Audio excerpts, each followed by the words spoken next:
Hello and welcome to The Experience Podcast. My name is Neil, and I am a multi-dimensional spiritual being that's having a human experience. This here is a greenhouse. I have Dennis, my brother, with me. Dennis, I invite you to introduce yourself. My name is Dennis. I'm a flash of light in a moment of time. And today we're going to be talking about what it means to take 100% responsibility. And I thought, I'm 35 years old, and I thought that I was taking 100% responsibility for my life until about actually a week ago. Um, and what I realized is that I had a lot of judgment all my life up until a week ago. I did not take responsibility for the judgment I had for myself, and I had created this life of lies around me judging myself all of those 25 years or so. So my point is that sometimes, at least for me, I thought that I was taking responsibility for everything in my life. However, there was still judgment showing up in my life. So um, that's basically the deja vu moment that I had and the realization that I had. So what can you add to that, or Yes. what kind of insights do you have on that? I'd like to distinguish responsibility. And responsibility is being responsible for your health, it's being responsible for your wealth, it's being responsible for your finances, it's being responsible for your relationships, it's being responsible for how you communicate. And it's being responsible for your state of being. It's being responsible for how you show up and how you present yourself.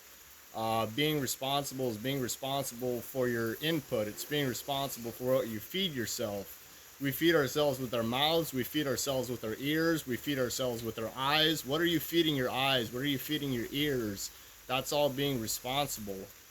Being responsible is directly correlated with being awake. As we awaken more, we naturally become more responsible, and the amount of responsible that you are is in direct correlation to the extent of awake that you are.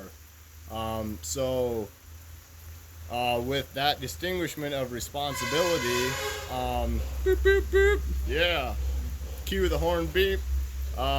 With that distinguishment, I could present and invite you, Dennis, to feel into that you just awoke more, And like you leveled up. and actually distinguishing a little bit further on responsibility, and it's actually getting to the source of the responsibility and responding ably Yes. to everything around me, and also the the language and what the speaking that's going on within my own brain and within your own brain, responding ably. And yes, and it's responding, and it's so when you're responsible, it's you're in love, and you're coming from a place of love, because when you're coming from a place of fear, it's reactive, and it's the opposite of responsibility. So responsibility is being in a state of love and being in a state of peace and in a state of flow.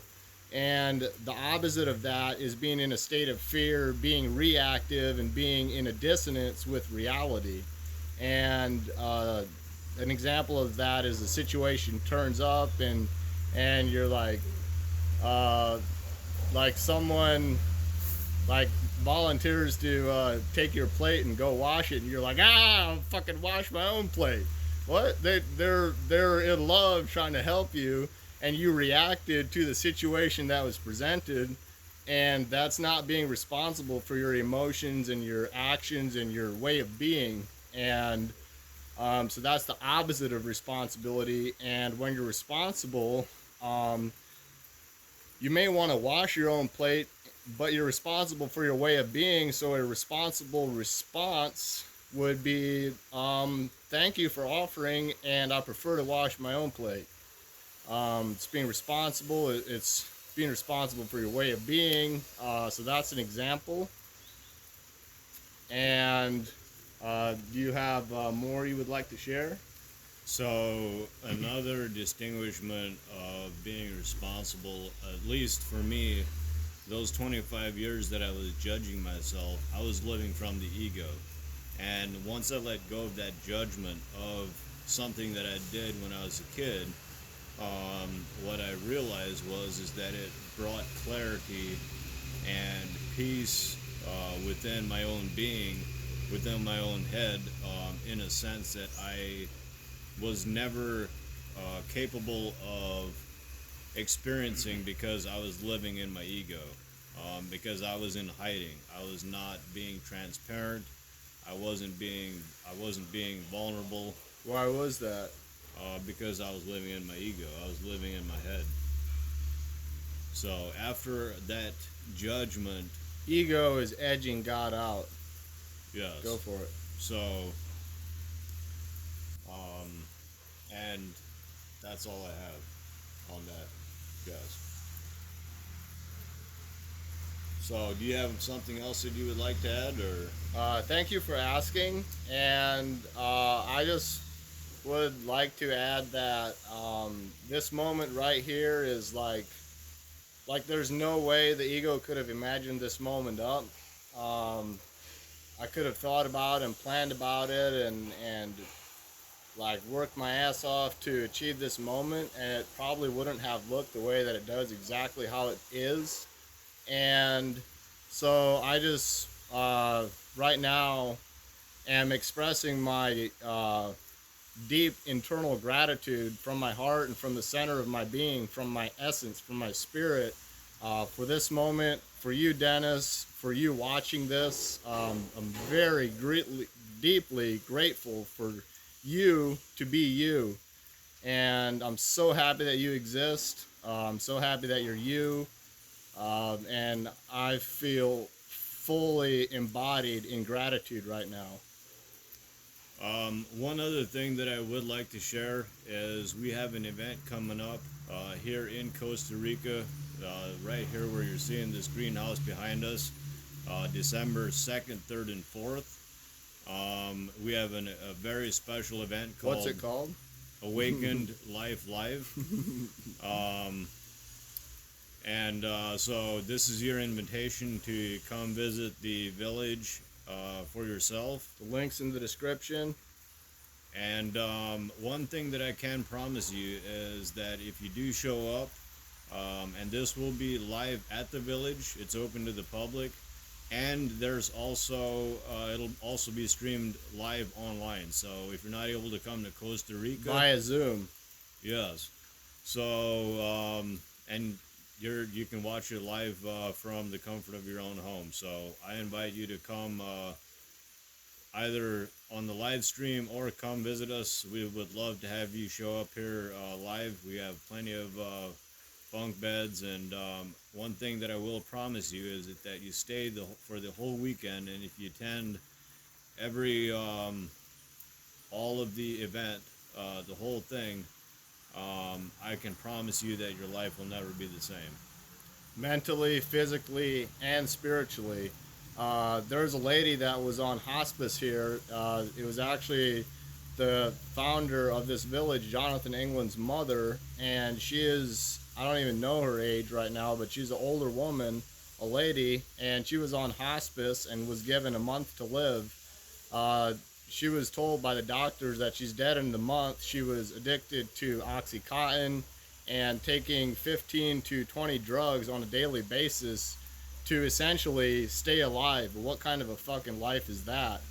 And it wasn't a life, and she was told she was about to die, and she chose to stop taking any of these drugs because she wanted to go see whales. And it was a vision that she had, and the doctors told her if she stops taking these drugs, she's dead also. And she said, I'm dead anyways, I'm going to stop taking them. And she did. and she's still alive right now. And that's been like approximately a year and a half, 2 years ago. She dances, she feeds chickens, she cleans out the chicken coop. She's has the ability to carry things, and um, it was her transformation that came from this process of inner work that you have the ability to access in this Awaken Life Live event. Uh, and as well as you'll have the ability to meet in person Dennis and myself, as well as various other healers, life coaches, communicators, people that are in harmony with nature. You have access to that, and it's in the description. So I highly recommend that you check it out for yourself, and then this creates a ripple for any and every one that's around you. I love you and I appreciate you. Thank you for being you. Who you are makes a difference. And thank you for showing up. My desire for you is that you find your inner child, that you live from your inner child, and that you experience life to the fullest capability that you ever dreamed possible. I love you.